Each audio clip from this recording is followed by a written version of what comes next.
Eesti on ainus riik maailmas, mis on loodud eesti rahvuse, keele ja kultuuri kestmiseks ja arenguks.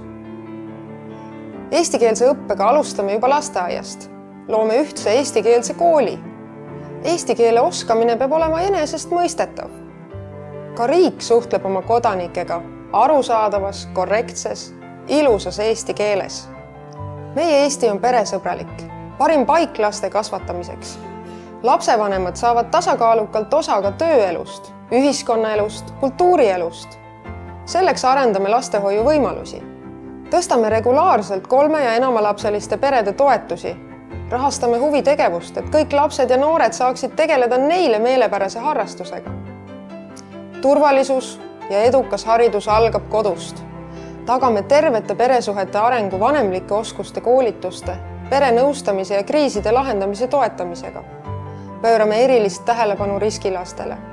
Hoiame Eesti rände- ja kodakondsuspoliitika nõudliku ja avatuna. Meie oma inimeste tagasirände soodustamiseks, eestluse hoidmiseks hoiame sidet. Võimaldame eesti keele õpet välismaal, toetame tagasitulijaid. Sünnijärgseid kodanikke ei tohi sundida loobuma Eesti kodakondsusest. Tööränne Eestisse peab arvestama meie vajaduste ja nõudmistega, toetama tootlikkuse kasvu majanduses. Sealt tuleb ka palgakasv meie oma Eesti ettevõtete ja inimeste jaoks. Eesti rahva säilimise eelduseks on meie kultuuri kestmine. Kultuur on kunst ja looming, aga tänapäeva maailmas üha olulisem majandusmootorina. Aitame loomemajandusel areneda, tugevdame Eesti loomeettevõtteid, et rakenduks ka nende majanduslik potentsiaal. Tervis on inimese kalleim vara. Seame eesmärgiks jõuda 2030. aastaks selleni, et vähemalt pooled Eesti inimesed tegelevad teadlikult liikumisharrastusega.